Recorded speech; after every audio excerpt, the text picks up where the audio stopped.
Saya meyakini bahwa Bapak Ibu sudah mempunyai background yang memadai.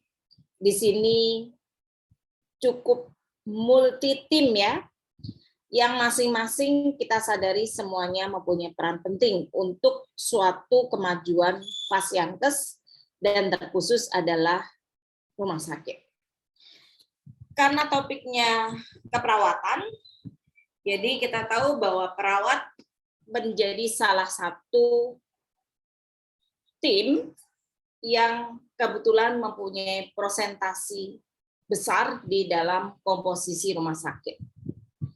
Oleh sebab itu, Bapak Ibu yang sudah jadi direktur, wadir, kemudian mungkin kasih, mungkin ada K-unit, K-instalasi, dan sebagainya, akan merasakan apabila perawat ini tidak diatur, keamanan, keselamatan, mutu menjadi taruhannya.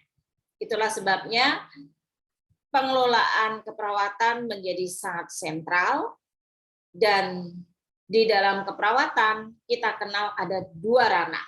Yang pertama adalah ranah asuhan, dan yang kedua adalah ranah pelayanan. Atau kalau bahasa kerennya, yang satu adalah tata kelola klinis, yang satu adalah good governance-nya, tata kelola mutu dan tata kelola organisasinya. Tata kelola klinis kita tahu berarti yang direct care kepada pasien, di mana di keperawatan sama dengan di medis ada proses assessment, menetapkan diagnosis, melakukan perencanaan, kemudian implementasi dan evaluasi. Asuhan tidak bisa berjalan dengan baik apabila good governance-nya tidak tercapai. Itulah sebabnya di dalam keperawatan butuh suatu regulasi, butuh suatu pedoman, butuh suatu pengaturan metode, butuh pengaturan stafnya, proporsi antara pasien dan perawat. Kemudian bagaimana pengaturan dari karir keperawatan, bagaimana tentang peningkatan pendidikan dan pengembangan profesionalnya, termasuk juga cara supervisi, kemudian indikator mutu, yang semuanya arahnya adalah kepada pemenuhan patient centered care. Dan di keperawatan, karena ini adalah bagian integral dari suatu pelayanan kesehatan, maka keperawatan menyadari perlunya suatu interkolaborasi profesional. Nah, di dalam keperawatan juga mempunyai fondasi value yang dijadikan suatu filosofi di dalam melakukan asuhan. Ada beberapa, yang pertama adalah ibu keperawatan itu namanya Florence Nightingale. Jadi Florence Nightingale itu lahir di bulan Mei ini, sehingga diperingati sebagai International Nursing Day, Nurse Day. Jadi itu yang diperingati di setiap Mei tanggal 12 itu adalah kelahiran Florence Nightingale. Filosofinya adalah bagaimana perawat itu memberikan suatu pelayanan yang memperhatikan sanitasi, good hygiene, fresh, udaranya fresh, exercise, good food, dan sebagainya. Ini sangat related, apalagi kalau pada situasi kemarin adalah masuk pada COVID-19. Kemudian filosofi yang lainnya yang menjadi dasar ketika asuhan adalah caring, empati apa yang dirasakan oleh pasien ketika sakit. Kemudian juga memenuhi kebutuhan dasar yang kita sebut dengan 14 kebutuhan dasar Virginia Henderson. Nah, inilah filosofi-filosofi yang akhirnya dimasukkan di dalam Undang-Undang Keperawatan. Jadi kita sudah punya Undang-Undang Keperawatan nomor 38 tahun 2014, kemudian diturunkan pada Permenkes 26 tahun 2019 tentang peraturan implementasi undang-undang. Jadi Bapak Ibu yang bekerja di SDM, kemudian juga yang sebagai pimpinan, semuanya kalau kita melingkupi satu rumah sakit, maka kalau kita mau mengatur, mengelola pelayanan keperawatannya, rujukannya adalah Undang-Undang Keperawatan. Salah satunya ya, karena ini utamanya.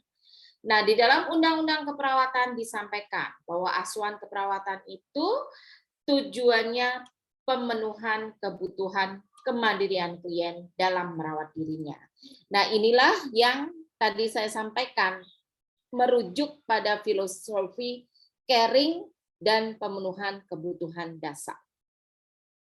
Kemudian di dalam keperawatan juga sudah mempunyai suatu standar kompetensi. Jadi ini standar kompetensi yang dimasukkan di dalam standar profesi perawat. Ini memang baru keluar 2020.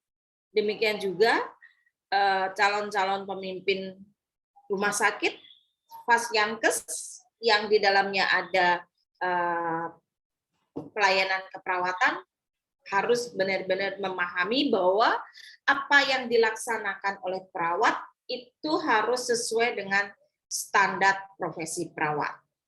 Ada pilar utamanya adalah praktik berdasarkan etik, legal, dan peka budaya. Jadi kita mempunyai etika profesi, kemudian juga merujuk pada peraturan perundang-undangan, serta mengutamakan bagaimana kebutuhan PCC, kaitannya kebutuhan pasien dan budayanya.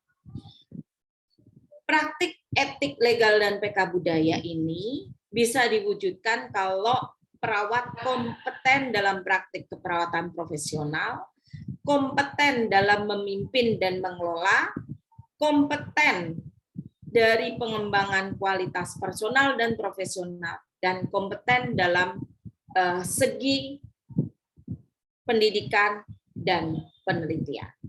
Ini masuk pada keputusan Menteri nomor 425 tahun 2020.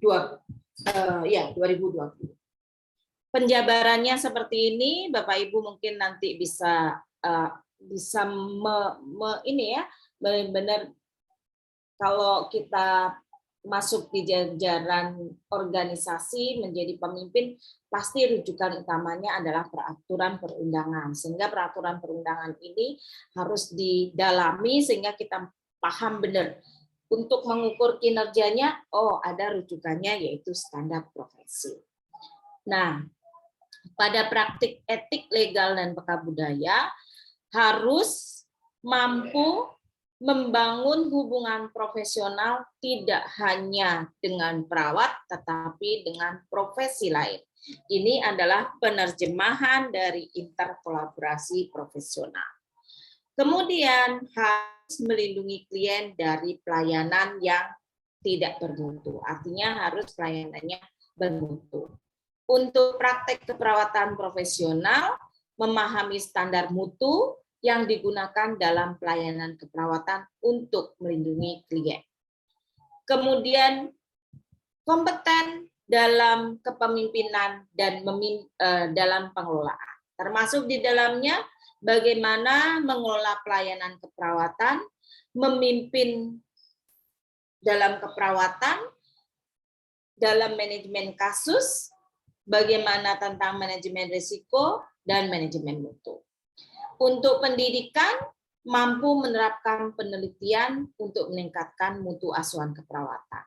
Sedangkan pengembangan kualitas personal dan profesional, setiap perawat wajib mengikuti perkembangan ilmu pengetahuan teknologi untuk menjaga dan meningkatkan mutu pelayanan keperawatan. Dan juga khususnya juga masuk pada mutu pelayanan kesehatan. Oke, ini adalah beberapa regulasi. Yang pertama adalah tentang pengelolanya dulu. Ada di mana regulasi untuk pengelolaan pelayanan keperawatan? Adanya di Undang-Undang Keperawatan pasal 1, bahwa seorang perawat harus mengelola pelayanan keperawatan. Di dalam mengelola pelayanan, itu mempunyai kewenangan sebagai pengelola. Nah, ini di pasal 29C. Apa saja yang dikelola?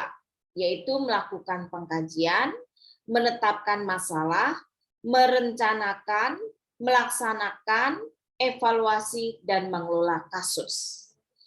Karena ini adalah tentang undang-undang keperawatan, memang pengelolaan keperawatan arahnya dikelola oleh seorang perawat. Jadi tidak dikelola oleh profesi yang lain. Itulah sebabnya nanti saya nitip pada para pemimpin, para manajer di rumah sakit, tempatkanlah yang mengelola keperawatan itu ya yang memahami bagaimana cara pengelolaan keperawatan, kemudian bagaimana interkolaborasi, mutu, dan manajemen risiko, dan seterusnya yang terkait dengan lingkup asuhan keperawatan.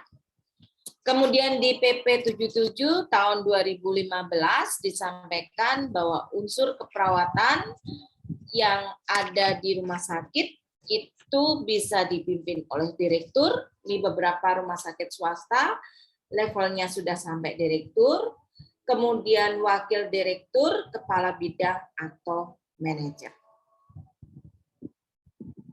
Mohon izin kita sebentar ya, sedang azan, jadi nanti kita bisa lanjutkan.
Oke, kita lanjut. Jadi secara terstruktur,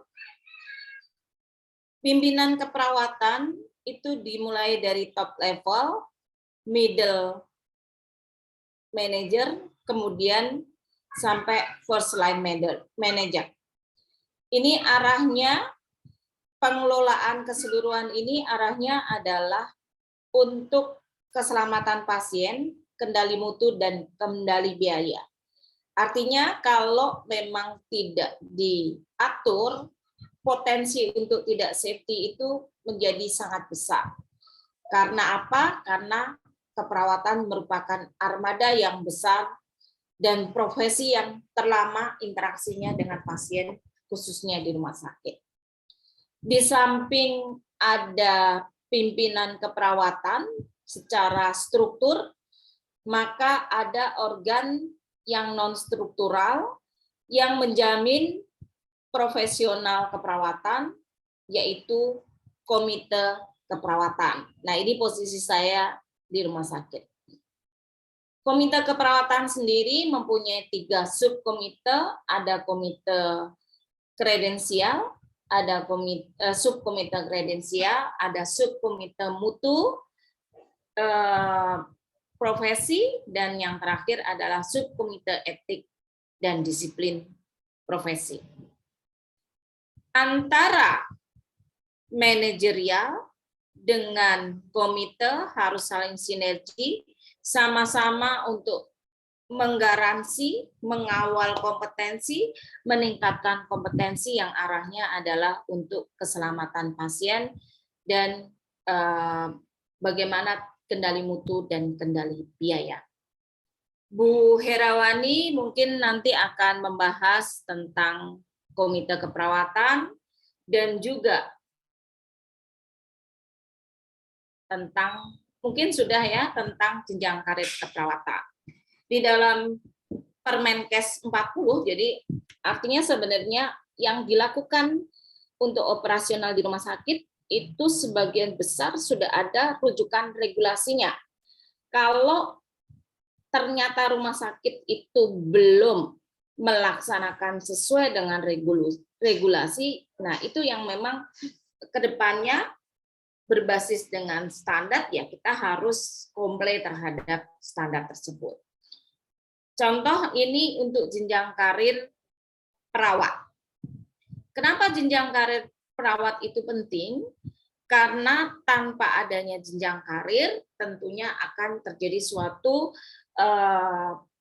dalam tanda kutip burnout, kemudian juga secara indeks kinerja menjadi tidak terukur dengan baik, karena yang ada diketahui hanya, oh ya, semua perawat sama. Tidak membedakan antara yang vokasi, tidak membedakan yang ada profesi nurse, bahkan kita sudah mempunyai 6 spesialis. Ada spesialis anak, jiwa, komunitas, maternitas, kemudian satu lagi ada medical bedah, dan satu ada onkologi. Dan sebentar lagi akan keluar spesialis gerontologi. Nah, ini adalah karir untuk perawat spesialis. Jadi karirnya nanti sejajar dengan karir para dokter spesialis. Kemudian ada perawat yang memang tidak keasuhan karirnya, tetapi dia bisa berpindah menjadi seorang perawat pengelola. Ini juga ada karirnya yang disebut perawat manajer. Dari mulai ketua tim, naik ke HN atau kepala ruangan, naik lagi masuk pada kepala instalasi, kepala unit, kemudian masuk kepada manajer, bahkan sampai wadir dan direktur. Itu adalah polanya di PM, perawat manajer. Jadi sama dengan Bapak Ibu, di sini mungkin juga ada yang memang sudah spesialis tetapi memang mempunyai interest untuk karirnya di bidang pengelolaan, maka bisa ke alih karir. Jadi tidak ke arah spesialistik tetapi ke alih karir ke manajemen atau di pengelolaan. Ada yang alih karir menjadi perawat pendidik. Arahnya adalah pada, kalau di kedokteran ada dokdiknis, nah di keperawatan ada yang namanya nursedik.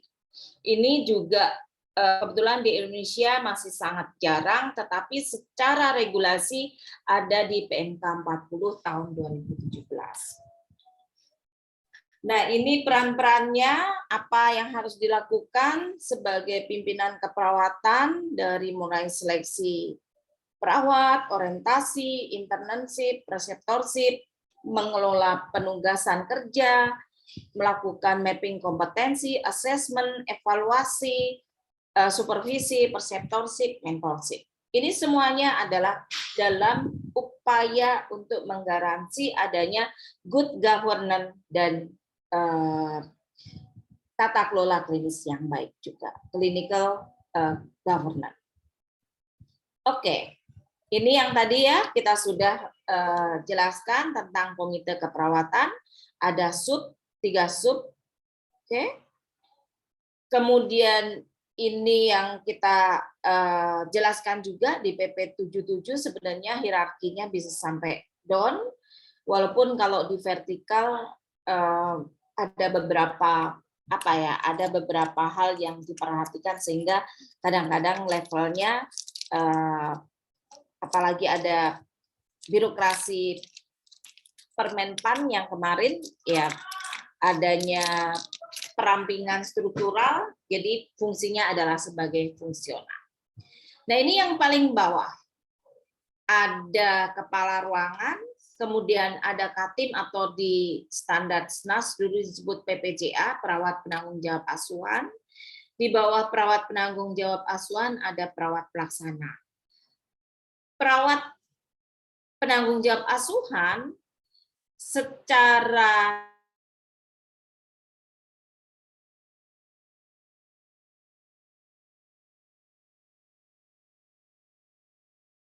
ini. Jadi mohon Bapak Ibu nanti cek di Permenkes 26 tahun 2019 itu suara saya terdengarkah? Halo? Terdengar, Bu. Terdengar ya. Soalnya itu ada pesan unstable. Ada perbedaan kewenangan antara perawat vokasi dengan perawat profesi. Untuk perawat vokasi, kewenangannya itu adalah yang hanya saya kuning-kuningkan ini. Sedangkan untuk perawat profesi, itu adalah A sampai J. Jadi seorang perawat vokasi itu sebenarnya dia hanya mempunyai kewenangan melakukan pengkajian dasar. Sedangkan yang holistik sesuai dengan apa yang dipelajari itu adalah kewenangan pada profesi. Demikian juga menetapkan diagnosis keperawatan. Bapak Ibu kalau sudah mempelajari standar dari akreditasi yang baru keluar ditetapkan Permenkesnya, itu di state benar-benar assessment keperawatan menghasilkan diagnosis keperawatan. Dan kalau merujuk pada Permenkes ini adalah kewenangan dari nurse. Kemudian merencanakan tindakan untuk melaksanakan ini boleh oleh vokasi, mengevaluasi, melakukan rujukan, berkolaborasi dengan dokter adalah posisinya adalah di profesi, konseling juga demikian, serta penata laksanaan pemberian obat sesuai dengan resep tenaga medis atau obat bebas. Jadi kalau merujuk di sini maka dari struktur organisasi itu tadi yang di sini yang di PN perawat penanggung jawab ini adalah yang nurse atau nurse spesialis, sedangkan pelaksananya bisa dilaksanakan oleh perawat vokasi. Apabila ternyata jumlah perawat vokasinya itu masih banyak, ya mau tidak mau, paling tidak dimappingkan setiap ruangan itu ada berapa yang nurse. Setiap shift setidaknya ada satu nurse yang paling tidak mempunyai tanggung jawab utuh, kemudian dia akan memvalidasi, memverifikasi apa yang dilakukan oleh seorang perawat vokasi. Ini adalah tanggung jawabnya untuk perawat nurse, dari menerima pasien, memastikan general concern, melaksanakan assessment, menetapkan nursing care plan, timbang terima, meeting bersama, handover, kemudian diskusi refleksi kasus, melakukan interdisiplin round, melakukan edukasi kepada pasien sampai perencanaan pulang. Arahnya semuanya pada PCC.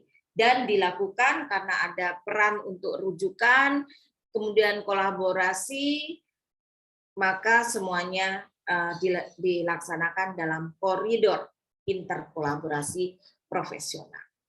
Kemudian Bapak Ibu, terutama yang non perawat, yang profesinya non perawat, tetapi kita lepaskan karena kita semuanya arahnya pada pengelolaan rumah sakit dan sedang belajar di pelayanan keperawatan, maka ketika melakukan asuhan keperawatan sudah ada standar profesi perawat yang di dalamnya tadi yang kita sebut-sebut, melakukan assessment, akan menetapkan masalah keperawatan, ada 355. Kemudian dari masalah ini akan keluar diagnosis keperawatan yang berjumlah 149. Kemudian rencananya berupa tindakannya apa? Ada 531. Jadi rujukannya sudah ada. Jadi nanti yang SDM, kemudian nanti mungkin ada wadir, yang medik, yang tentunya paling atas direktur ya merujuknya ke sini. Kalau teman-teman perawat ternyata belum menggunakan standar profesi perawat ini, ya yuk mari kita sama-sama untuk mengingatkan karena semua yang dilakukan harus berbasis legal. Nah, ini yang perlu benar-benar diketahui. Ini saya skip. Jika ingin mempelajari apa saja kaitannya dengan masalah, diagnosis keperawatan, intervensi, silahkan langsung di-download di KMK 425 tahun 2020. Pada dasarnya, kita sudah mempunyai standarnya. Nah, setelah punya standar, di rumah sakit perlu menerjemahkan, membentuk suatu panduan. Jadi kita sudah punya standar asuhan keperawatan. Ada SDKI, SLKI, SIKI. Standar diagnosis keperawatan Indonesia, standar luaran keperawatan Indonesia, standar intervensi keperawatan Indonesia. Gampangannya di medis ada ICD-10, ICD-9. Nah, itu sudah ada Permenkesnya. Nah, di rumah sakit setelah ada punya standar nasional, maka dibuatlah panduan yang ada di rumah sakit. Di dokter ada panduan praktek klinis, keperawatan ada panduan asuhan keperawatan. Ini ada tadi ada apoteker, ada panduan asuhan kefarmasian, ada panduan asuhan gizi. Semuanya ini diintegrasikan karena kita menganut asuhan yang interkolaborasi profesional, masuklah menjadi alur klinis terintegrasi atau yang sering kita kenal dengan integrated clinical pathway. Bapak Ibu, kalau ingin mempelajari lebih lanjut, maka bisa menggunakan rujukan yang dikeluarkan oleh Persi, WHO, dan KAS, serta organisasi profesi termasuk PPNI dan ID, yaitu pedoman penyusunan panduan praktek klinis dan clinical pathway dalam asuhan terintegrasi. Memang bukunya cukup lama, tetapi masih bisa digunakan sebagai panduan. Kalau ingin mendapatkannya, silakan hubungin sekretariat Persi. Kalau tidak mendapatkan, boleh japri ke saya. Nanti saya akan kasih nomor CP-nya, kontak personnya. Kebetulan saya masuk di dalam proses penyusunannya. Nah, ini sejalan dengan IMUT ya, indikator mutu nasional, IMN, indikator mutu, IMN nasional. Yang sekarang salah satu yang diukur adalah kepatuhan dalam clinical pathway. Dan kepatuhan terhadap clinical pathway itu bukan hanya kepatuhan medis terhadap clinical pathway, tetapi kepatuhan PPA, profesional pemberi asuhan, pada clinical pathway. Jadi eranya sudah era interkolaborasi, bukan lagi masuk pada oh ya medis sendiri, keperawatan sendiri dan sebagainya. Ini adalah formnya.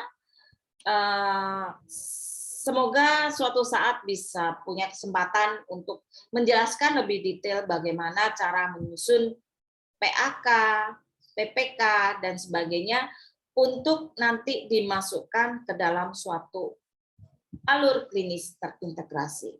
Kalau di standar akreditasi, diminta dalam 1 tahun itu ada 5 CP. Dan CP ini adalah CP yang terintegrasi. Jadi ini adalah panduan-panduan yang mengawal kita menjalankan asuhan. Konteksnya sekarang asuhan keperawatan, tetapi tidak terbatas karena asuhan yang lainnya pun melaksanakan hampir sama. Bahwa punya standar asuhan, punya pedoman-pedoman, punya pedoman asuhan, untuk keperawatan namanya pedoman asuhan keperawatan, kemudian punya ICP. Panduan ini dimasukkan pada ICP, diintegrasikan. Inilah yang nanti mengawal kita di dalam melakukan asuhan. Nah, bagaimana good governance-nya? Ini saya coba sudah menggunakan pola yang baru dengan standar akreditasi rumah sakit oleh Kemenkes. Kalau Bapak Ibu mau melihat yang versi lama yang menggunakan SNARS, bisa melihat di channel YouTube saya. Ini belum saya masukkan ke channel YouTube. Nah, kalau ada pasien datang, maka akan dilakukan suatu screening. Ini good clinical good governance-nya ya. Dilakukan screening sesuai dengan standar AKP. Jadi dulu kita sebut standar ARK, sekarang AKP.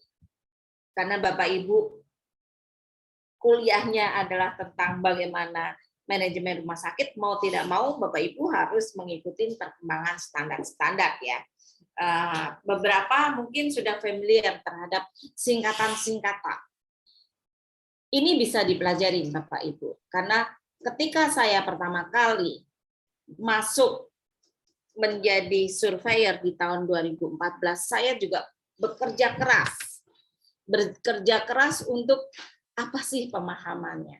Nah itu kita bisa dalamin dan sangat mudah karena apa? Kalau kita di rumah sakit itu kita implementatif.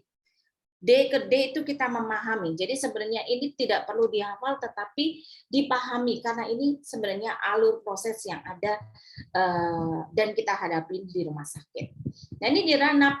Jadi kalau ada pasien datang, ada screening, ini adalah standar AKP.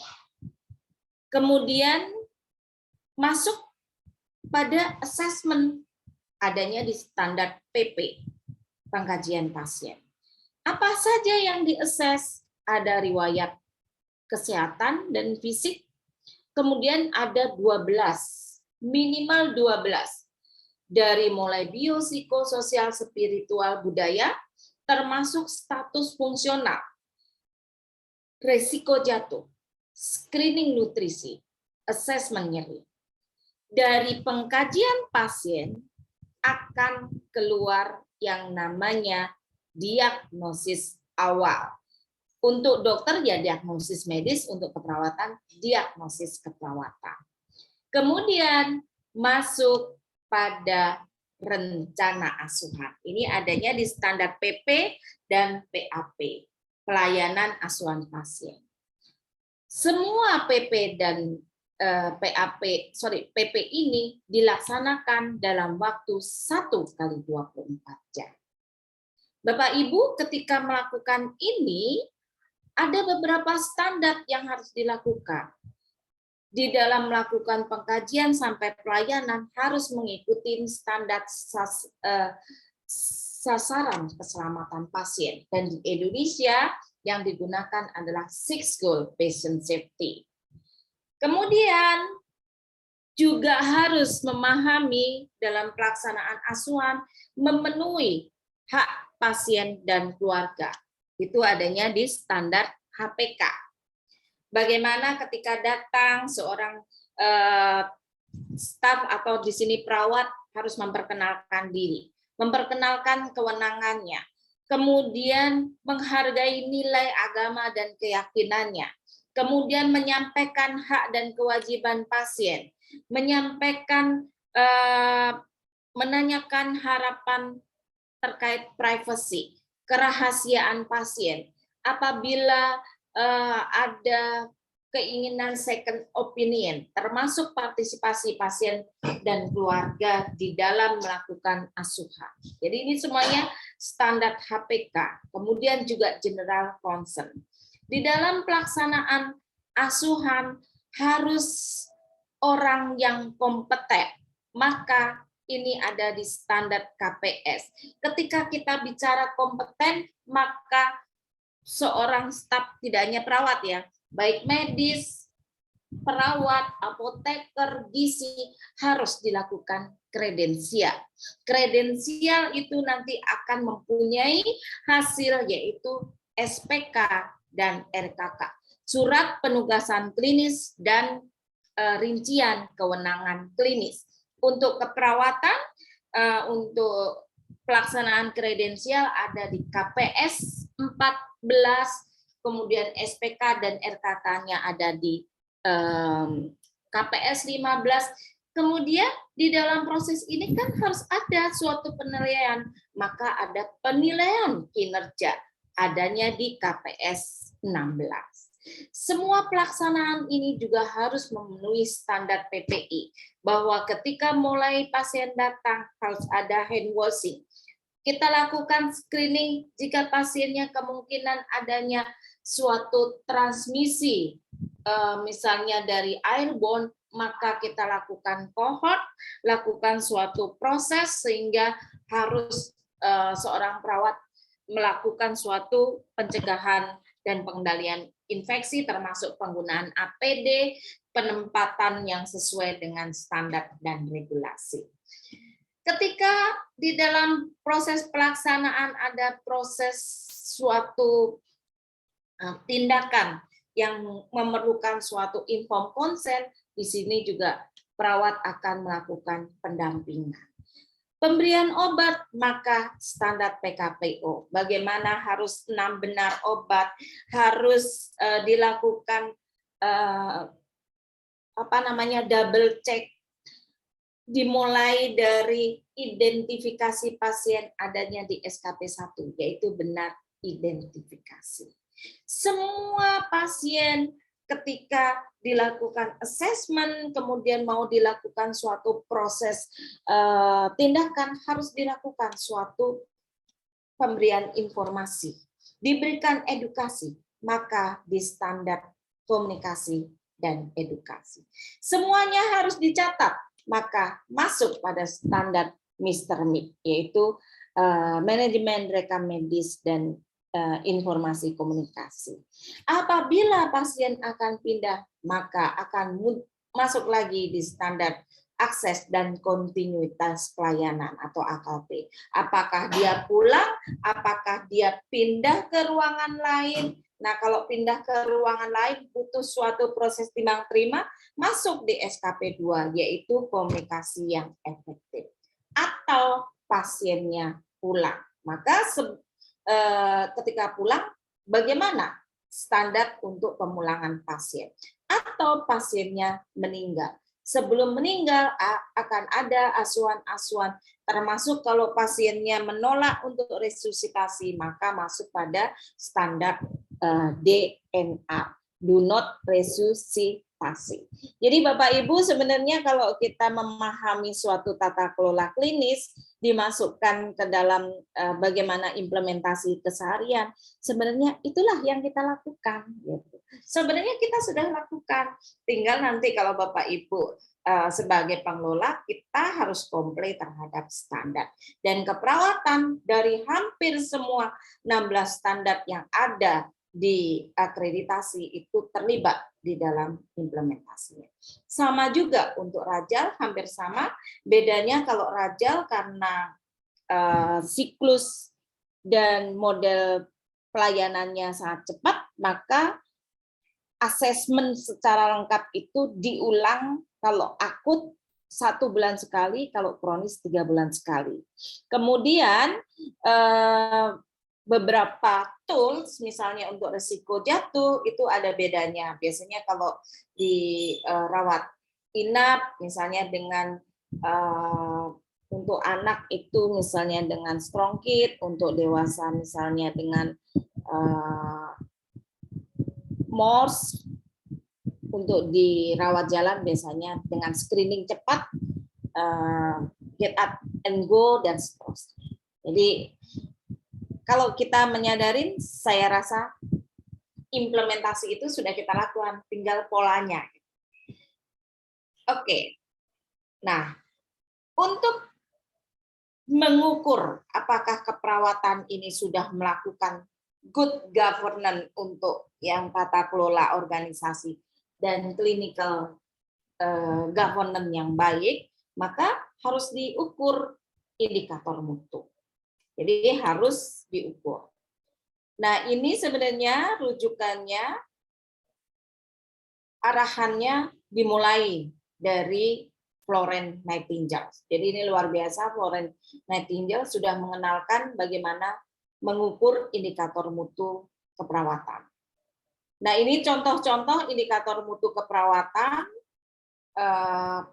ada dari ANA, ada dari Calnox, ada dari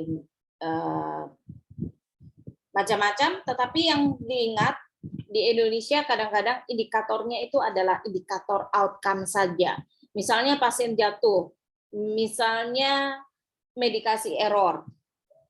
Tapi kalau di luar, rujukan luar, kita harus memperhatikan juga indikator struktur, tidak hanya melihat dari indikator outcome. Nah, biasanya di kita kalau ada outcome, oh misalnya terjadi medikasi error, biasanya baru ditelusuri root cause analisisnya seperti apa. Nah, kalau di luar sudah ditetapkan indikator strukturnya adalah berapa jam pelayanan nurse ke pasien, nursing care hours. Kemudian dia juga memperhatikan indikator nursing staff education and experiences atau yang disebut skill mix. Contoh, sering saya dapat keluhan, Bu, ketika kita 95%, yang nurse-nya hanya 5%, itu pun semuanya masuk di jajaran manajerial. Nah, kalau kita sadari bahwa tata kelola mutu, tata kelola ini ya organisasi itu mempengaruhi tata kelola klinis, ya tentunya kita nggak bisa mengharapkan lebih ya, karena yang standar strukturnya kurang dipenuhi, atau misalnya proporsi antara pasien dan perawat. Satu perawat pegang misalnya 12 pasien. Dari 12, misalnya 4 orang total care harus dibantu untuk memandikan. Bagaimana kira-kira? Sedangkan untuk total care tidak cukup memandikan, itu butuh waktu setengah jam. Jadi waktunya habis. Itulah sebabnya kadang-kadang fenomena di Indonesia itu akhirnya sebagian besar dilimpahkan pada keluarga. Padahal itu karena sebenarnya adalah pengaturan pengelolaannya yang masih belum memperhatikan beban kerja. Apalagi mengalihfungsikan peran perawat. Misalnya satu perawat pegang 5 pasien. Tapi kalau ini sudah ideal sebenarnya. Tapi perawat diberikan tambahan tugas mengantar pasien, dorong brangkar. Nah, padahal sayang banget tenaga profesional perawat harus mendorong brangkar. Di luar tidak seperti itu. Karena ada tim transporter. Perawat itu ya sudah, dia menangani 5 pasien ini secara utuh. Dengan menangani utuh 5 pasien ini, dia akan punya kesempatan biopsikososial spiritual budaya. Nah, ini yang menjadi PR bersama bagi kita, dan saya nitip pada Ibu Bapak Direktur yang ada di sini, dan juga calon-calon direktur, calon-calon pemimpin rumah sakit, kalau kita menginginkan pelayanan yang komprehensif, profesional, ya kita mulai dari indikator mutu structure atau tata kelola organisasi diperbaiki. Nah, indikator ini masuk pada PMKP yang penetapannya sebenarnya nanti dikategorikan. Saya rasa nanti Bapak Ibu pasti mempunyai pembelajaran tentang mutu ya, bagaimana membuat risk register. Nah, di keperawatan juga demikian, dan di risk register keperawatan ini contoh saya ambil di pelayanan itu rasio perawat banding pasien. Kemudian dampaknya seperti apa, frekuensinya bagaimana, kemudian skor risikonya seperti apa, sehingga rankingnya nanti seperti apa. Skill mix tadi, kalau di luar indikator strukturnya adalah pendidikan dan juga pengalaman. Kita tahu ada pendidikan nurse, tapi dia masih baru. Maka tentunya harus didampingin dengan yang berpengalaman. Jadi modelnya adalah skill mix. Nah, ini setelah masuk risk register, kita juga menetapkan kamus indikator, ini sama ya. Jadi saya tidak bahas karena mungkin ada mata kuliah yang lain membahas tentang mutu rumah sakit. Kemudian juga di keperawatan, kalau di Kemenkes menetapkan indikator mutunya ini. Ini kalau kita lihat, ini masih outcome. Jadi keselamatan pasien, keterbatasan perawatan diri, kepuasan pasien, kecemasan, kenyamanan pengetahuan. Ini semuanya adalah outcome yang dirasakan oleh perawat, oleh pasien. Sedangkan strukturnya sendiri itu belum diatur. Bagaimana komposisi perawat dibandingkan pasien, proporsinya, bagaimana pendidikannya, bagaimana skill mix-nya, itu belum diatur. Jadi untuk keperawatan juga dilakukan suatu audit yang tujuannya bukan hanya mengevaluasi, tetapi tujuannya adalah dilakukan suatu upaya untuk improvement. Karena tidak cukup untuk melakukan audit, audit ini pun nanti dilakukan arahnya ke audit klinis berbarengan dengan profesi PPA yang lainnya, dan kita juga sudah punya rujukan audit keperawatan itu ada di PMK 49 tahun 2013. Tujuannya apa audit? Tidak cukup hanya melakukan audit, tetapi yang paling penting adalah bagaimana perbaikan. Karena dengan melakukan audit kita bisa mengakses, oh ya, keunggulan kita apa, kelemahannya apa, sehingga ujungnya adalah nanti dilakukan plan, do, study, action. Itu terakhir, pelayanan keperawatan yang bermutu menjadi salah satu indikator pelayanan kesehatan yang berkualitas, dan perawat mempunyai kontribusi besar di dalam pelayanan dan pengembangan mutu. Oke, itu yang bisa saya sampaikan. Ada pertanyaan kah?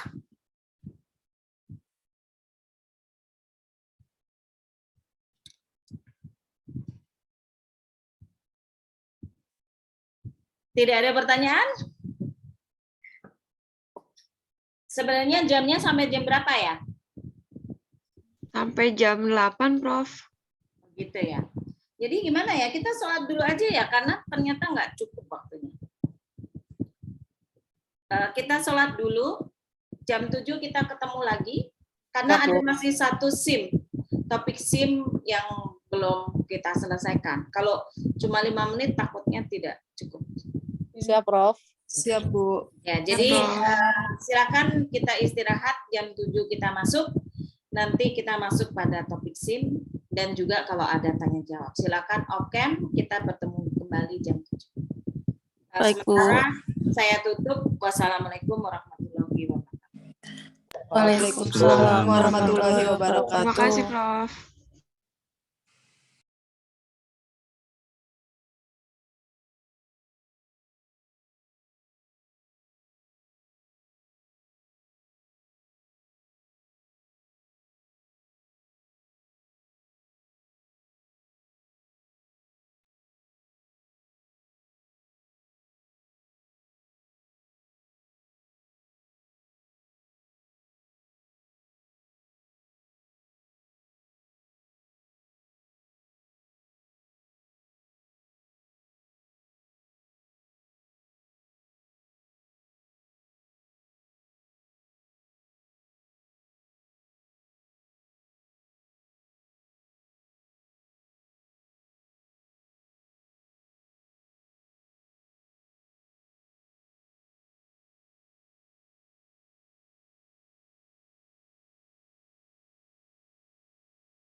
Assalamualaikum.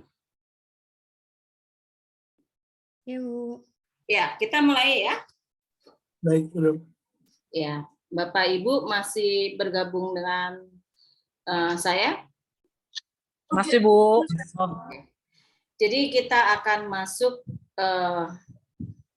pada sesi diskusi. Sebelum kita masuk pada sesi berikutnya, apakah ada yang ingin ditanyakan dari paparan yang pertama tadi, atau mungkin sharing di rumah sakitnya seperti apa terkait pelayanan keperawatan?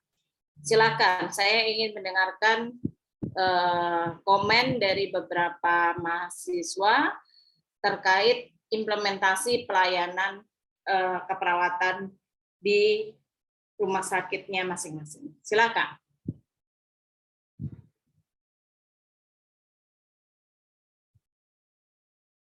Ya, silakan Bapak Ibu.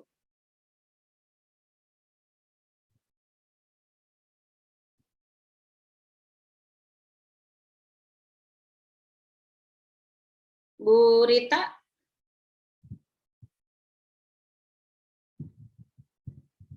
Apakah masih ada Bu Rita? Iya, Bu. Ya, silakan. Mungkin bisa menceritakan bagaimana pelayanan keperawatan di rumah sakitnya. Untuk di RSUD Kemayoran, Bu, sebenarnya itu ada komite keperawatan ya, Bu, ya, yang memang tadi sudah Ibu sebutkan, ada kredensial dan kemudian ada etik juga. Tapi memang di rumah sakit saya itu belum maksimal ya, Bu, ya, belum optimal pelaksanaan kegiatan terkait dengan keperawatan atau komite keperawatannya, Bu. Gitu. Tapi dalam hal ini sih memang gimana ya? Jadi memang belum maksimal, Bu, kegiatan untuk hal ini gitu, Bu. Iya. Kalau tadi kan dalam melakukan beberapa good governance dan juga clinical governance harus ditunjang ya, baik SDM-nya dan sebagainya. Apakah mungkin root cause dari belum optimalnya ini sudah dapat diidentifikasi, mungkin dari sisi pendidikan atau dari sisi komposisi pengalaman dan seterusnya, mungkin bisa diceritakan, Bu. Jadi Bu, kalau untuk pendidikan memang kita sudah nurse itu komposisinya memang ada beberapa, tidak terlalu banyak, dan sisanya memang dari D3, Bu. Dan secara usia memang relatif muda ya, Bu, ya. Jadi artinya memang usia-usia produktif. Mungkin itu aja ya, Bu, ya. Ya. Jadi butuh untuk ke arah pengembangan ya, karena diyakini bahwa keperawatan kan armadanya cukup besar dan merupakan profesi yang ini ya, berhubungan langsung dengan klien. Nah, itu kalau nggak dikelola ya nanti banyak komplain, kemudian keselamatan pasien dan seterusnya, itu menjadi pertaruhan. Mungkin nitip pada Bu Rita ya. Iya, Bu. Oke, mungkin diminta teman-teman udah ini Bu, untuk gap kompetensinya sedang kita perbaiki, Bu, karena memang saya di situ baru 1 tahun, jadi memang belum terlalu ini banget itu. Termasuk ikut beberapa event-event. Sekarang ini banyak ya, PPNI juga ngawal, kemudian dari beberapa pertemuan-pertemuan juga dengan adanya ini ya, era 4.0 ini sangat mudah gitu.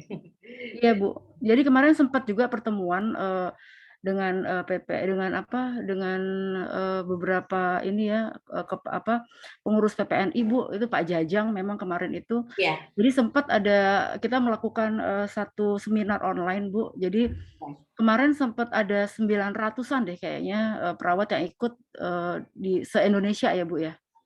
Jadi alhamdulillah kemarin sempat kita melakukan itu. Ya, ya. Baik. Mungkin ada satu lagi bisa sharing. Silakan. Pak John mungkin? Silakan. Ya Bu, tadi baru on cam dari toilet, maaf. Ya. Mungkin Iya. bisa sharing bagaimana implementasi pelayanan keperawatan di Fasiankesnya. Kebetulan saya bekerja di Yayasan Rehabilitasi Narkoba. Oke. Jadi sebetulnya untuk fasilitas pelayanan untuk dari pelayanannya, karena kita memang lebih ke rehabilitasi sosial, jadi nggak ada yang terlalu ke medisnya, Bu. Jadi kebetulan kita untuk dari semuanya, dari Relawan. pemeriksaan, dari semua dari saya, karena kita nggak ada perawat juga. Ya, Seperti jadi itu. relawan ya. Ya. Oke. Baik. Nanti kalau misalnya ada sesuatu tentang kondisi medis, dirujuk modelnya. Kalau misalnya masih dalam ranah dokter umum, saya masih menangani, tapi kalau udah sampai yang harus dirujuk ke spesialis, saya rujuk. Begitu, Bu. Ya. Baik, mungkin Bu Raisa? Izin Prof, saya bekerja di klinik Pratama. Kebetulan kliniknya juga baru berdiri, jadi baru ada 2 perawat di sana. Iya, jadi lebih ke arah direct care ya. Iya. Tidak ada pengelola. Ya. Tadi ada beberapa yang di SDM, boleh sharing siapa? Saya agak lupa tadi siapa? Pak yang dari SDM, Pak Ihsan ya? Halo Pak Ihsan. Iya, Bu. Ya, di SDM ya Pak ya tadi disampaikan. Iya, Bu. Saya di SDM di bagian pendidikan dan pelatihan, Bu. Oh ya, mungkin bisa sharing bagaimana tentang salah satu upaya untuk pendidikan pelatihan untuk perawatan. Baik, Bu, untuk di Rumah Sakit Duren Sawit, untuk beberapa komite yang di bawah bidang keperawatan itu, komite keperawatan itu sudah berjalan semua, Bu. Kalau menurut saya udah lumayan optimal. Untuk lebih terkhususnya ke SDM itu kan, kalau saya kan menanganinya untuk pengembangan kompetensi dan peningkatan kompetensi, Bu. Kalau peningkatan kompetensi untuk gap perawat itu, karena sudah tidak ada lagi perawat yang dari SPK atau dari sekolah keperawatan ya, Bu ya. Jadi gap-nya itu sudah hampir-hampir tidak ada, Ibu, untuk gap pendidikan. Kalau gap-nya untuk gap terkhusus di bidang pelatihan itu beberapa masih ada, seperti contoh BTCLS, ada beberapa yang sudah expire, tapi jumlahnya kalau untuk persentasenya, kalau nggak salah saya itu masih ada di bawah 10% lah, Bu. Baik. Seperti itu aja. Kalau untuk TAK semuanya berjalan baik. Untuk bimbingan-bimbingan mahasiswa sesuai dengan ketentuan yang berlaku, ada beberapa perawat yang menjadi CI, clinical instructor, untuk bimbingan baik dari prodi maupun dari sekolah-sekolah keperawatan, Ibu. Lalu untuk kami sudah menyekolahkan beberapa perawat untuk mengambil kemarin prodinya itu ada yang ngambil klinik medical bedah, lalu yang agak jauh itu yang kita kirim hanya di Unibrau, Bu, karena untuk program studi kegawat daruratan itu infonya belum ada di Jakarta, jadi baru ada di Brawijaya Malang. Seperti itu aja, Bu. Oke. Berarti ya, terima kasih. Sudah mulai arah pengembangannya termasuk ke spesialisasi. Terima kasih. Alhamdulillah sudah ada, Bu. Ya.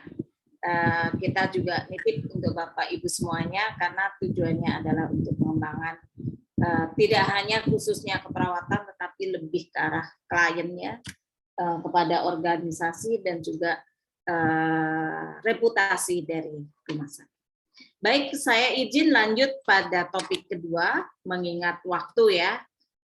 Jadi saya akan masuk pada topik kedua, yang dimintakan kepada saya, yaitu tentang sistem informasi keperawatan. Nanti bahan akan saya kirim ke Pak Diki ya. Nanti bisa diminta pada Pak Diki. Ya, saya akan share.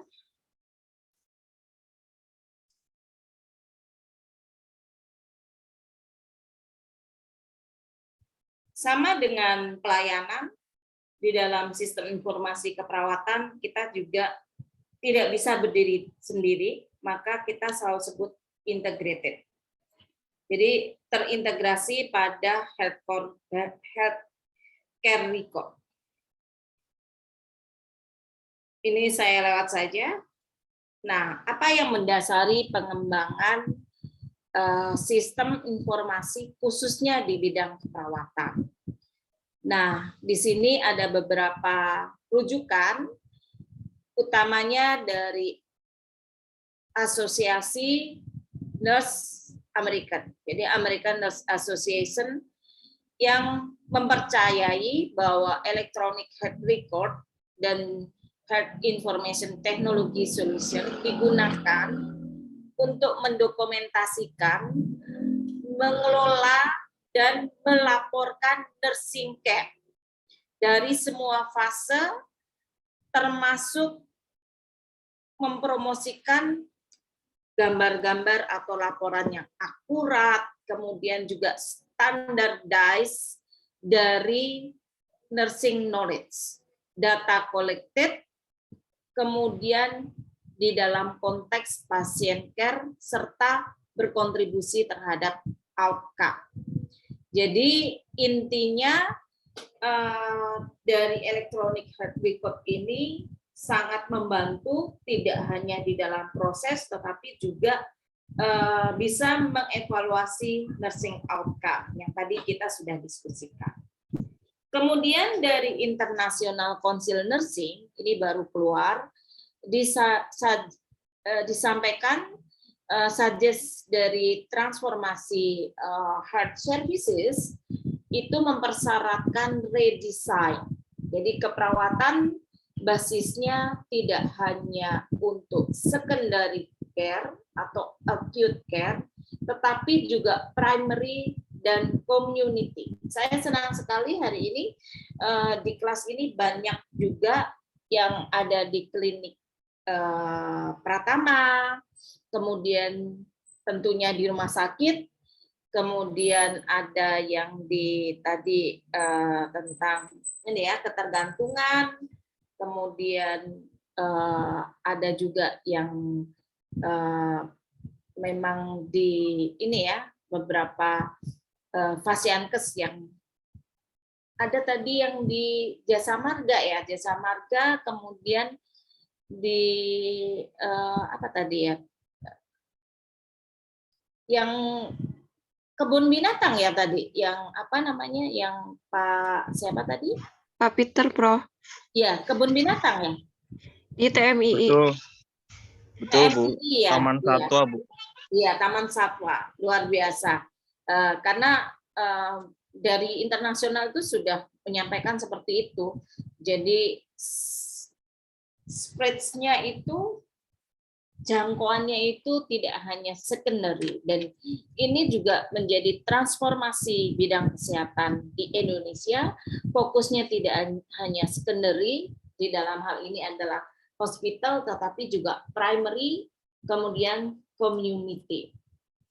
Saya sendiri sedang proses membuat suatu ini ya, lansia care di Depok, yang harapannya juga nanti lebih ke arah tidak hanya basisnya di secondary, tetapi juga wellness center.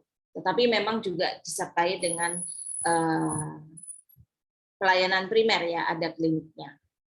Nah, karena cakupannya luas, maka disampaikan benar-benar adanya interprofesional team base dengan empower teknologi.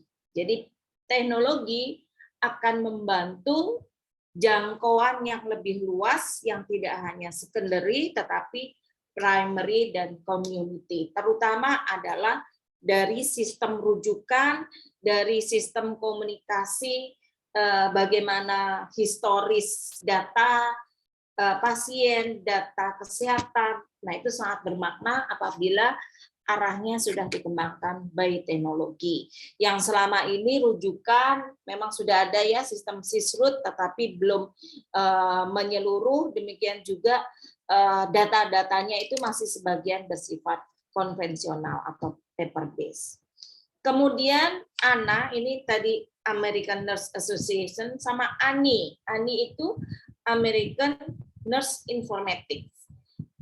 Menyampaikan di tahun 2011 pun sebelum booming 4.0 itu sudah disampaikan harus mengeliminasi barrier yang kaitannya dengan peran keperawatan untuk masuk di dalam transformasi healthcare dalam penggunaan IT.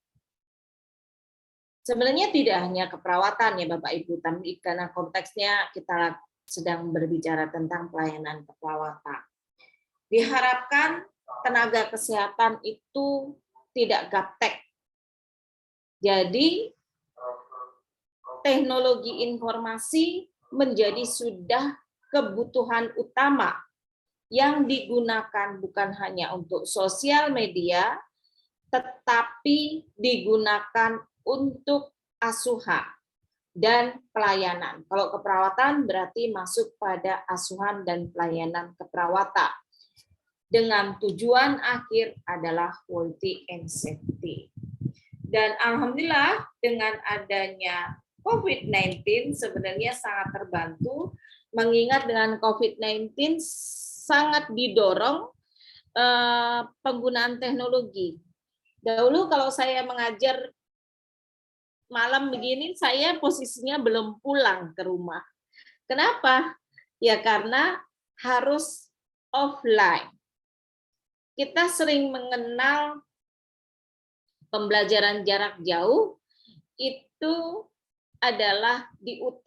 Sebenarnya saya pernah ikut short course di Brisbane itu tahun 2006 mengajarkan tentang bagaimana mekanisme pembelajaran berbasis teknologi.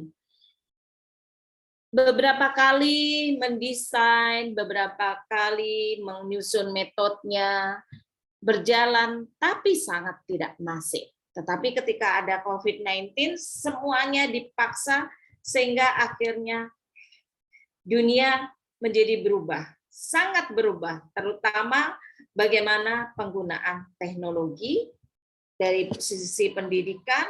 Kita bisa bertemu, bisa melakukan sharing, bisa diskusi walaupun tidak bertatap muka secara fisik. Tetapi kita bisa melalui daring.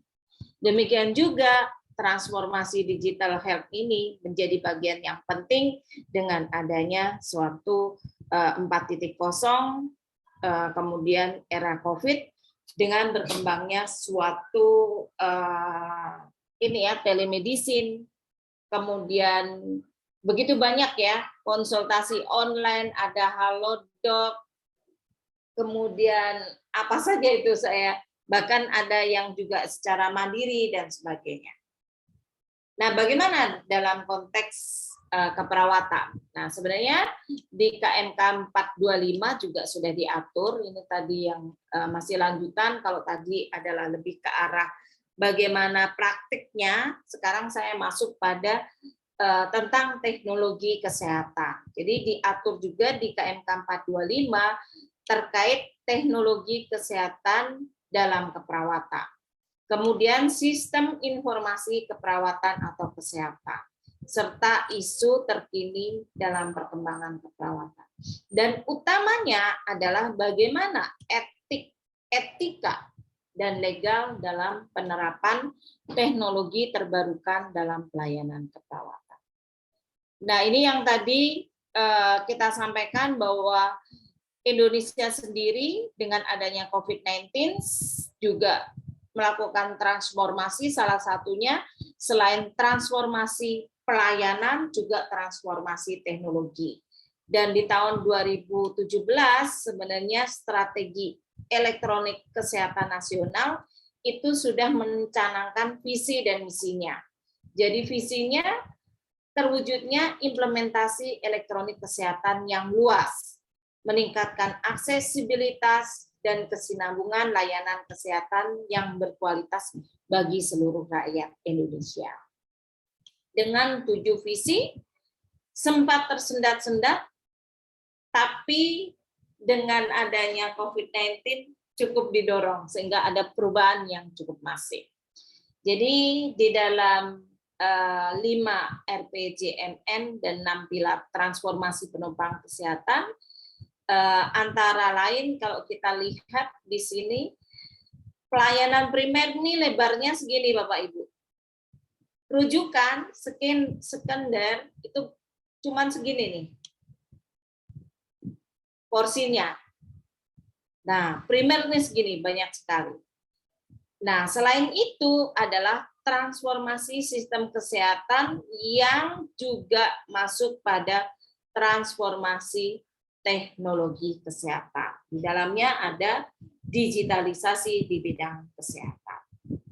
Jadi, dengan demikian sebenarnya tidak hanya untuk keperawatan, untuk seluruh PPA didorong untuk sudah literate terhadap teknologi, termasuk di bidang pelayanan kesehatan, yaitu masuk pada Hospital Information System. Untuk keperawatan, ilmunya yang disebut Nursing Information System itu kombinasi antara ilmu informasi, ilmu teknologi informasi, dan ilmu keperawatan. Jadi ilmu keperawatan menjadi basis, jadi bukan hanya pandai sekedar memindahkan kertas kepada komputer, pandai membuat suatu animasi, kemudian database, tidak seperti itu, tetapi dasarnya adalah ilmu keperawatan. Saya sering mencontohkan ketika kita masuk pada kelas-kelas adik-adik saya yang masih semester 3 atau semester 4 yang belum banyak terpapar tentang penyakit-penyakit, tetapi kita coba untuk melakukan suatu demo elektronik nursing dokumentasi. Nah, beberapa poin nanti akan bertanya, misalnya, Bu, ini wishing itu maksudnya apa ya, Bu? Karena di dalam assessment paru itu ada suara wishing, ada suara misalnya vesikuler dan sebagainya. Nah, itu menunjukkan bahwa kalau seorang perawat itu tidak mempunyai kompetensi di ilmu keperawatan, maka dia akan tidak tepat di dalam mengisi elektronik dokumentasi. Belum lagi kalau dia ketika tidak hanya kemampuan untuk mendokumentasikan, tetapi kemampuan mengakses langsung bagaimana beda antara wishing dengan ronki dan sebagainya. Pernah juga ada yang bertanya pada saya, Bu, GCS itu diisi berapa? Saya bilang coba isi saja 17. Mahasiswa yang belum belajar, ya mereka akan ngisi 17. Di akhir kita evaluasi, kita tanyakan gimana nih, mudah atau sulit? Dibilang sangat mudah, Bu. Tapi apakah benar? Benar, Bu. Kenapa? Karena bertanya ke saya. Oh, tidak, Anda berarti belum tahu bahwa GCS itu nilai tertingginya ada 15. Jadi konseptualnya adalah paham dulu ilmu keperawatan dipadukan dengan teknologi dan informasi. Jadi tidak hanya sekedar mengentry data. Oleh sebab itu, di luar negeri ada spesialisasi khusus. Kalau tadi Pak Ilham menyampaikan ada critical, ada medical bedah. Nah, di luar negeri muncul spesialisasi baru yang namanya adalah nursing informatics. Jadi pada nursing informatics ini adalah specialty yang mengintegrasikan nursing science dengan multiple information dan analytical science untuk mengidentifikasi, mendefine, mendefinisikan, memanage, mengkomunikasi data, information knowledge, dan yang terakhir adalah wisdom in nursing practice. Apa yang dimaksud dengan wisdom in nursing practice? Coba kita ilustrasikan seperti ini. Ini philosophical etiknya, makanya tadi disampaikan di KMK 425 adalah etik dan legal dalam penggunaan teknologi informasi. Jadi ini mengadop dari ethical philosophical dari Nursing Informatics by Nelson. Nah, disampaikan kompetensi di dalam Nursing Informatics paling dasar itu hanya bisa mengentry, menaming, collecting. Oh ya, PCO2-nya misalnya 65 dimasukkan, dikolek. Kemudian pH darahnya, PCO2-nya, O2-nya, nafasnya, frekuensinya berapa, menggunakan retraksi otot dada, dan seterusnya. Nah, di organizing, tetapi ini baru level pertama. Level kedua, menginterpretasikan. Jadi tidak hanya mengorganizing, tetapi menginterpretasikan, oh berarti ini diagnosis keperawatannya, contohnya adalah gangguan pemenuhan, gangguan pertukaran gas. Nah, lanjut, dia sudah bisa menginterpreting, kemudian dia mengolah menjadi informasi yang menjadi knowledgeable dengan understanding, karena dia punya kompetensi. Kalau misalnya pertukaran gas, maka saya akan mengganti misalnya nasal kanul menjadi NRE. Kemudian posisinya akan saya lakukan seperti apa. Kemudian bagaimana kalau misalnya ada sputum, pasiennya tidak sadar, apakah disaksen atau tidak. Nah, itu masih di dalam informasi yang diolah understanding, di dalam knowledge. Nah, kalau sampai sini saja Bapak Ibu, perawatnya tidak cepat bertindak, maka ini belum mempunyai kompetensi ethical di nursing informatics. Karena dia cuman, oh iya ini pasiennya oksigennya begini, CO2-nya begini. Selesai, hanya ada di dalam suatu knowledge understanding. Tetapi ketika dia langsung bertindak, langsung memberikan bantuan, maka inilah yang disebut dengan ethical filosofinya, yaitu mengerti, understanding, applying, melaksanakannya with compassion, atau yang tadi kita kenal ada yaitu konseptualnya carry. Inilah yang dimaksud dengan level wisdom.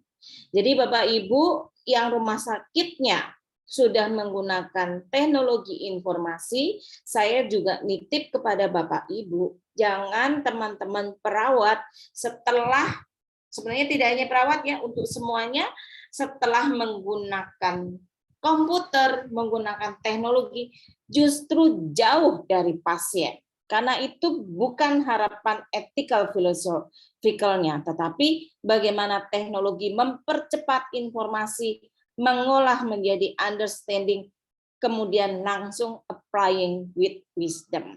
Yang sering kita sebut di teorinya adalah, disebutnya adalah technological competency as caring in nursing. Nah, ini tokohnya.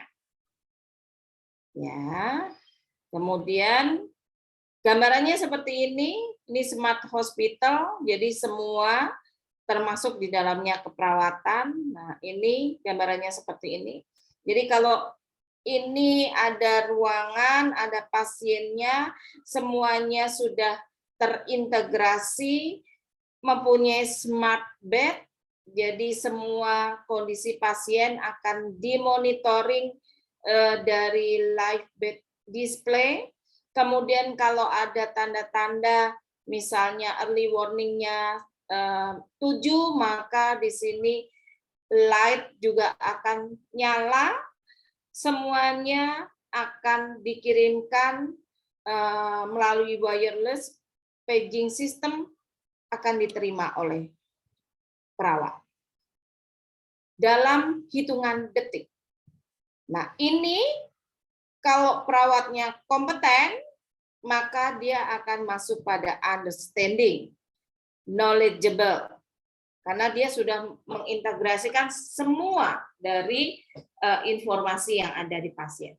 Kalau dia masih tetap di sini, baru sampai level knowledge understanding.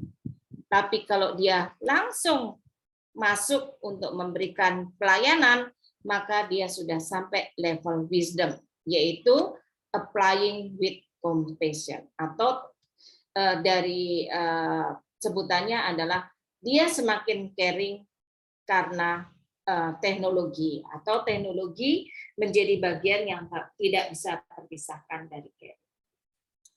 Penggunaan teknologi di keperawatan sudah cukup banyak.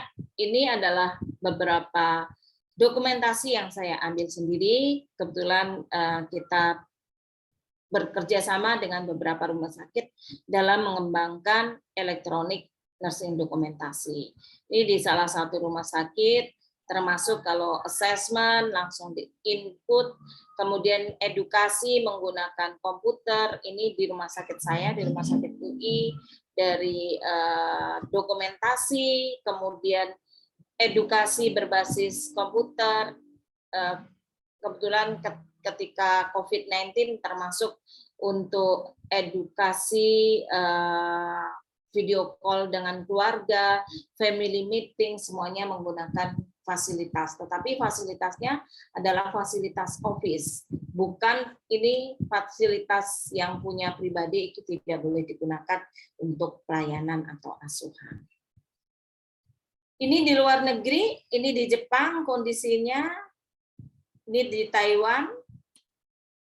Satu perawat dia mempunyai devices, termasuk di dalamnya alat-alat BMHP, sarana prasarana, termasuk untuk mendokumentasikan asuhan. Dan kita lihat troli ini bisa didorong masuk, dan setiap perawat itu mempunyai satu devices, termasuk dia tidak perlu pergi ke nurse station sentral, karena untuk persiapan dan untuk mendokumentasikan cukup dia menggunakan porsi yang sudah disediakan, sehingga perawat tidak bolak-balik ke nurse station dan terkesan hanya menunggu jika ada perberatan kondisi pasien. Kalau dari hasil penelitian sudah sangat luar biasa. Ini adalah salah satu sistem yang saya kembangkan dengan tim, dan sistem ini terbukti mengefisiensikan waktu. Kita lihat di sini yang awalnya bertebaran, kemudian juga meningkatkan satisfaction, kepuasan, kemudian meningkatkan kelengkapan, meningkatkan kesinambungan, relevansi, waktu, kemudian penerimaan. Namun demikian disampaikan perlu adanya pendampingan, training, kemudian support dari manajemen serta facility. Di kita itu masih cukup cukup sedikit dukungan fasilitas. Beberapa rumah sakit di ruangan kadang-kadang dengan 30 pasien, kadang-kadang komputernya hanya 2. Nah, kalau seperti itu tentunya juga akan mempengaruhi hasil dari dokumentasinya, karena ada waktu tunggu dan sebagainya untuk melakukan dokumentasi. Kemudian ini juga jurnal yang sudah kita terbitkan. Jadi yang saya tampilkan adalah yang terkait beberapa penelitian hasil saya dan tim. Di sini dengan menggunakan elektronik kita bisa melakukan validasi tentang benarnya diagnosis. Contoh di sini adalah kaitannya dengan diagnosis yang ada di ruangan maternitas dan anak. Jadi ada 12 besar yang sering muncul, yaitu resiko untuk infeksi, kemudian nyeri akut atau nyeri postpartum, kecemasan, resiko tidak keseimbangan volume cairan, resiko untuk perdarahan, self-care deficit, ini karena banyak pasien habis post-ST, hipertermia, kemudian ketidakmampuan menyusu ASI ya, breast milk, kemudian juga hipotermia agak kecil ya, dan seterusnya. Ini ada 12. Nah, ini dengan mudah kita akses ketika kita sudah menggunakan dokumentasi berbasis elektronik. Sama misalnya untuk diagnosis medis itu juga berapa besar terbanyak juga bisa kita gali kalau kita menggunakan sistem informasi berbasis teknologi. PR-nya cukup banyak karena belum semuanya perawat literate terhadap digitalisasi. Bahkan ini kami mengadakan suatu survei pada kepala ruangan di 10 rumah sakit Jabodetabek. Posisinya masih di sini. Rata-ratanya itu masih 68. 67,31 di sini. Jadi PR-nya cukup besar. Kalau kepala ruangannya saja literasi digitalnya masih seperti ini, ya berat terhadap stafnya. Apa yang dimaksud dengan literasi digital? Literasi digital itu tidak hanya bagaimana menggunakan digital, menggunakan elektronik, termasuk level wisdom, tetapi juga termasuk bagaimana kemampuan memilah privasi dan keamanan data, memilah data yang valid, reliable, menyebarkan data yang valid dan reliable, kemudian menggunakan data sebagai informasi untuk keselamatan pasien. Nah, itu yang disebut digital literasi. Jadi banyak hal yang menjadi PR, tidak hanya yang tadi yang secara umum pelayanan kesehatan, tetapi juga karena eranya era digital, ya kita juga harus membenahi terkait disrupsi digital yang ada di Indonesia, termasuk di bidang rumah sakit. Nah, ini gambaran tentang bagaimana time span dari kepala ruangan. Di dalam bertugas pun rata-rata masih menggunakan sekitar, ini yang paling banyak adalah 1 jam, baru 2 jam, masih sangat jarang yang 3 jam. Kita juga melakukan survei nih. Misalnya kemampuan seorang kepala ruangan menggunakan teknologi informasi ketika membuat scheduling, penjadwalan perawat, kemudian tentang surveillance, laporan terhadap infeksi, risiko jatuh, indikator mutu, dan sebagainya. Kemudian bagaimana mengelola data-data menjadi informasi, menjadi sumber evidence-based nursing practice, nah itu masih sangat perlu ditingkatkan.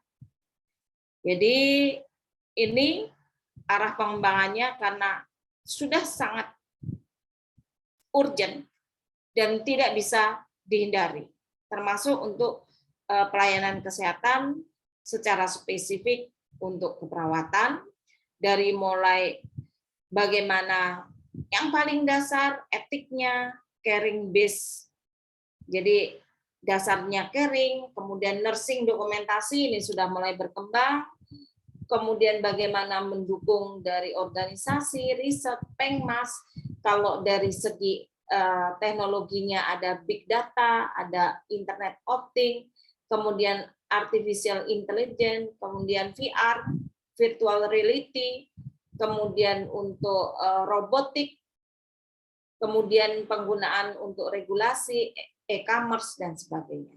Tetapi arah kesemuanya adalah quality of care dengan didasari dengan wisdom atau applying with compassion.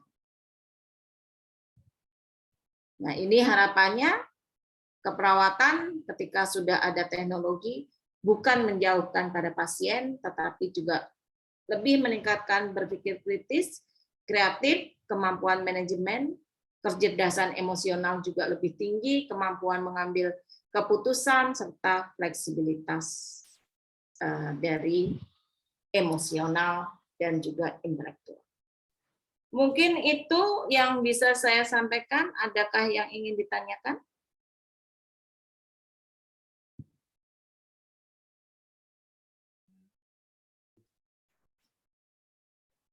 Ada yang ingin ditanyakan?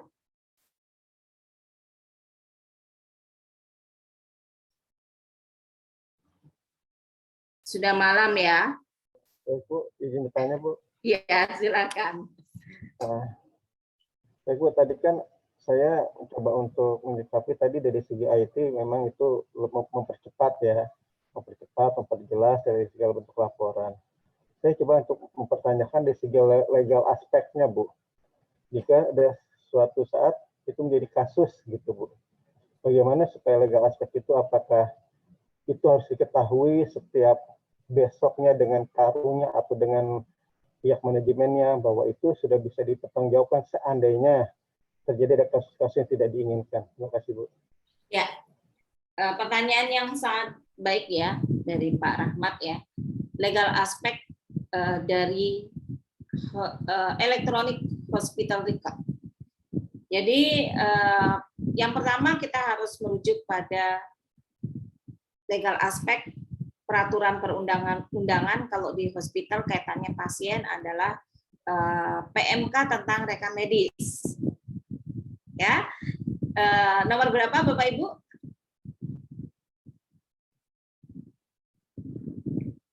Nomor berapa PMK rekam medis?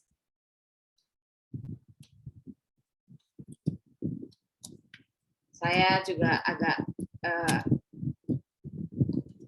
lupa ya nomornya. Nah, kitab 269 tahun 2018 di dalam PMK rekam medis disampaikan bahwa rekam medis itu ada dua, bisa berbentuk dua, yang satu adalah paper, yang satu elektronik.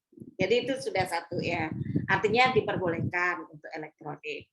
Kemudian yang kedua, Undang-Undang ITE di sana. Apa yang dimaksud dengan data elektronik?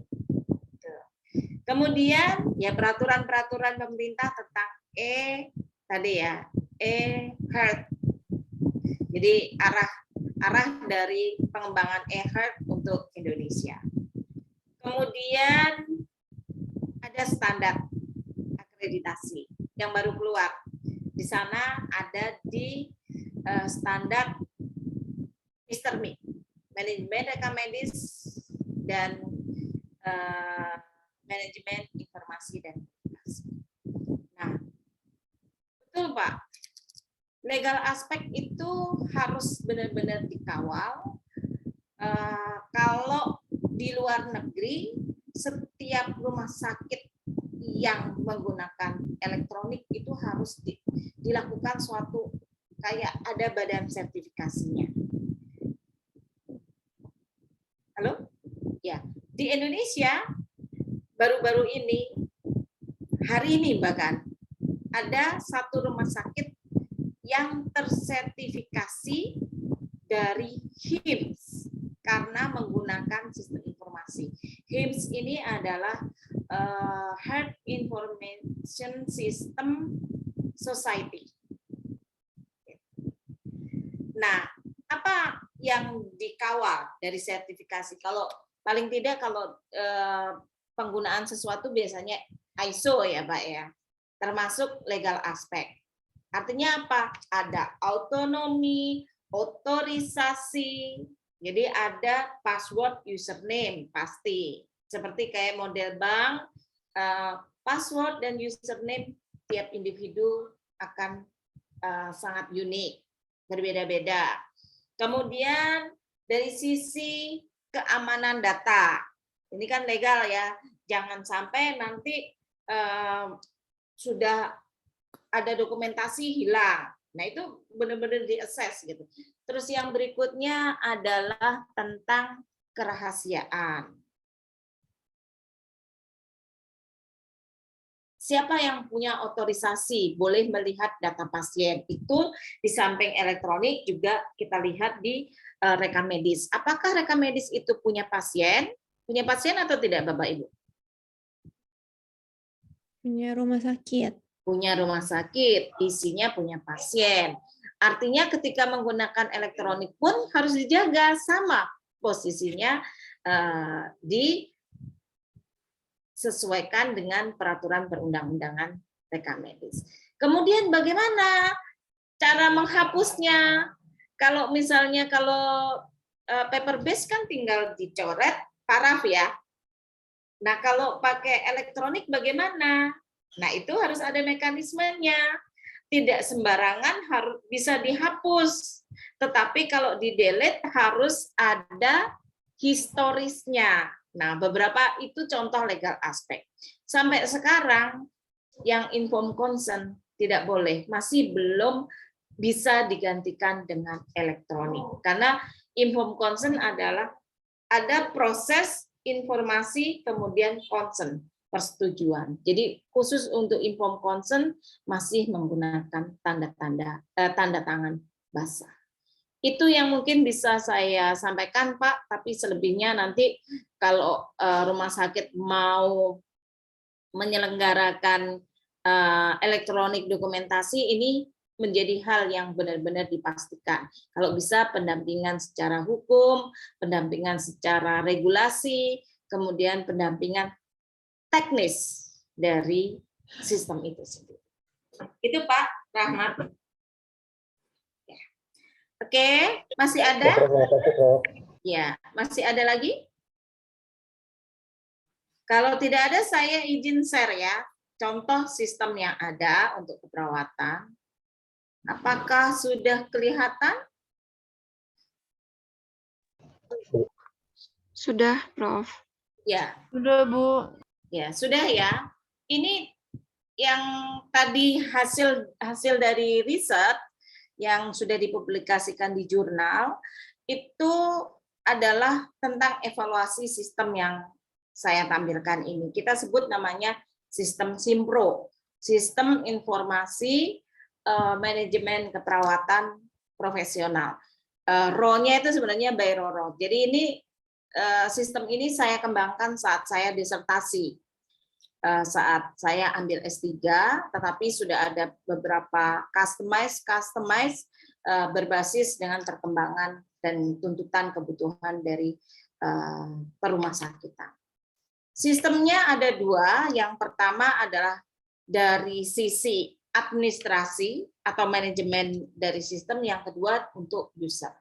Jadi ini contoh untuk yang administrasi dari pengaturan modul, kemudian konfigurasi aplikasi, kemudian cara update-nya, kemudian yang data master. Jadi tadi di sesi pertama saya sampaikan, oh ya, kita sudah punya standar diagnosis. Nah, standar diagnosis itu kan selalu ini yang berkembang ya, mungkin ada tambahan, ada yang di-reduce dan sebagainya. Nah, inilah nanti kita masukkan di sini. Jadi ini bisa diedit, bisa diperbarui. Itu seperti itu.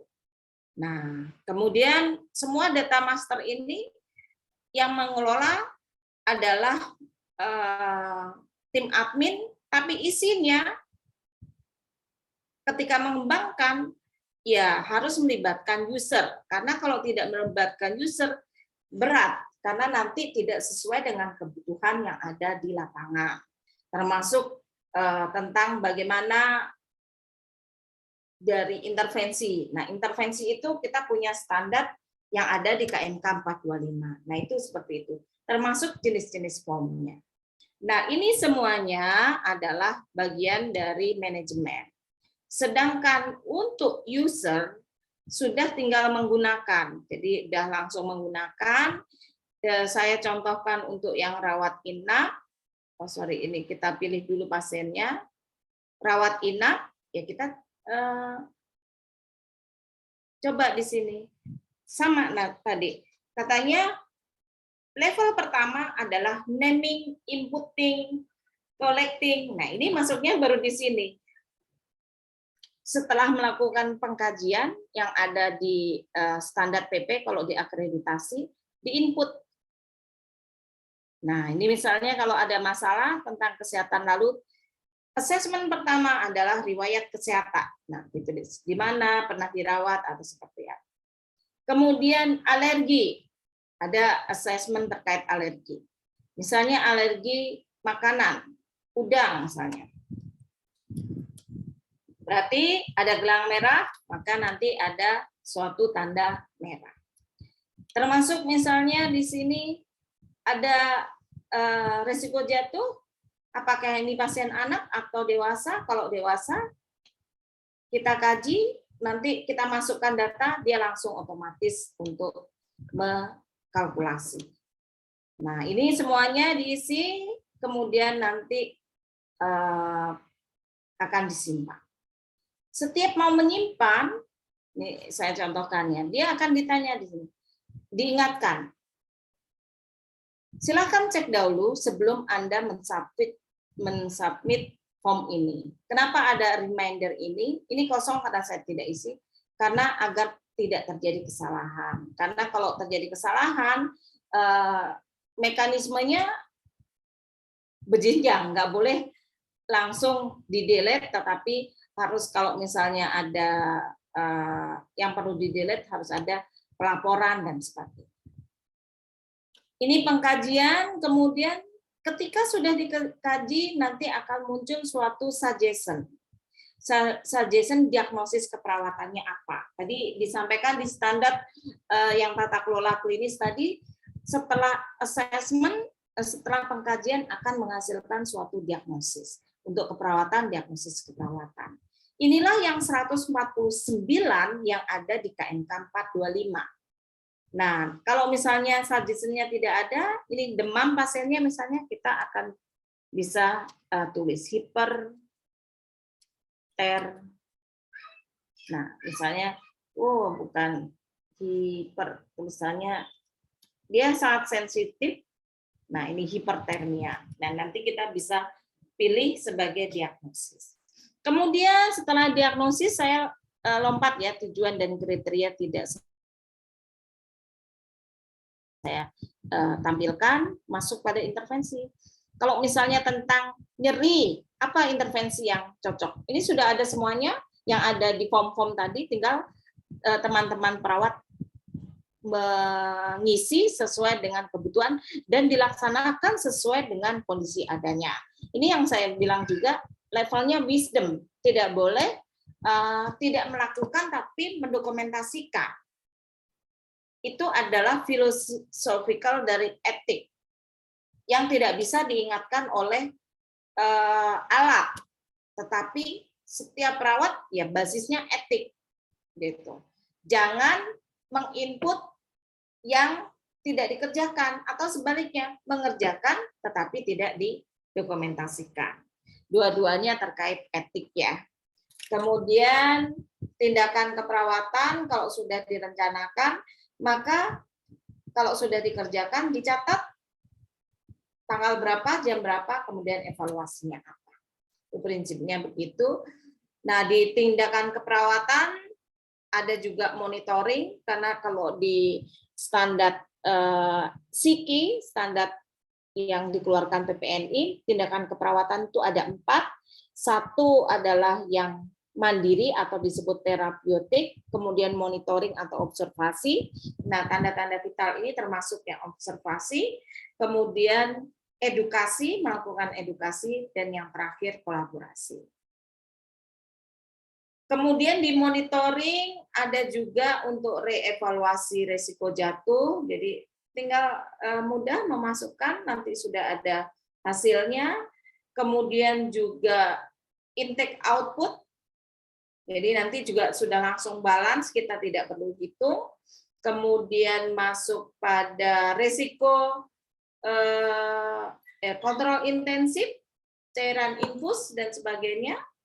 Kemudian reassessment nyeri pada pasien-pasien dengan nyeri, ini juga langsung kita masukkan. Screening nutrisi lanjutan atau ulangan, kalau untuk anak-anak menggunakan strong kit ya.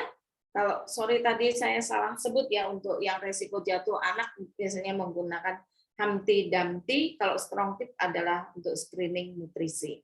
Kemudian termasuk tentang nutrisinya, daftar makanan yang kaitannya dengan gizi karena ini interkolaboratif. Kemudian kalau melakukan suatu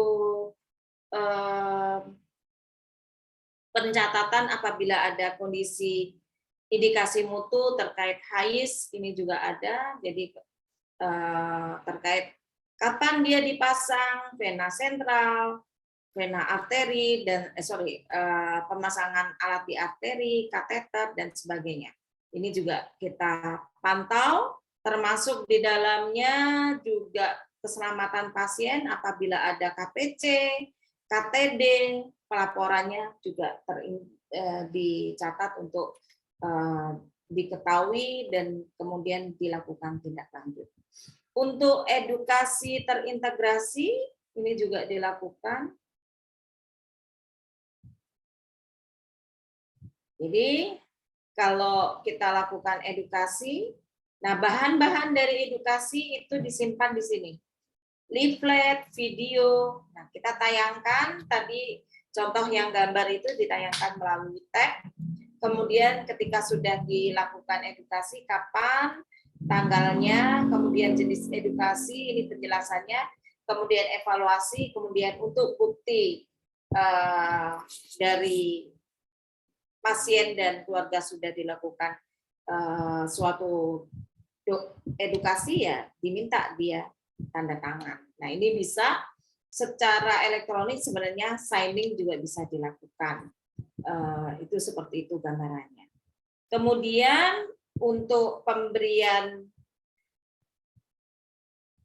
ini ya terkait BIMROH, kemudian terkait bagaimana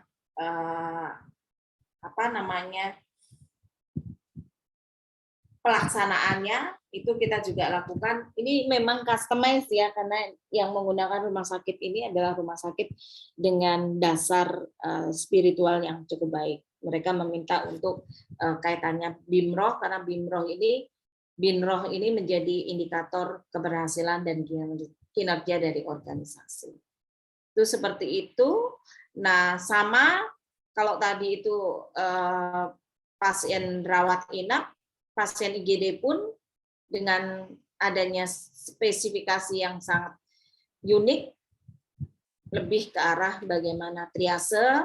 Jadi nanti dia bisa memposisikan, membantu apakah merah, kuning, hitam, kemudian juga tentang bagaimana asesmen awalnya yang berbasis pada A, B, C, D, E, jadi airway, breathing, kemudian circulation, kemudian disability, dan juga exposure.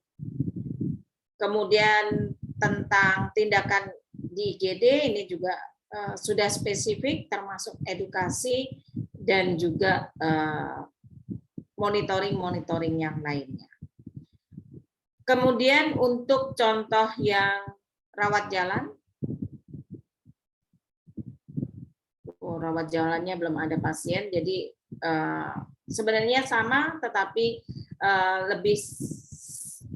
lebih disederhanakan untuk asesmennya, tetapi poin-poinnya tetap sama. Mungkin itu yang bisa saya sampaikan sebagai salah satu contoh dari sistem informasi keperawatan yang sudah dilaksanakan. Ada pertanyaan? Ini kebetulan sudah jam 20 lebih. Cukup?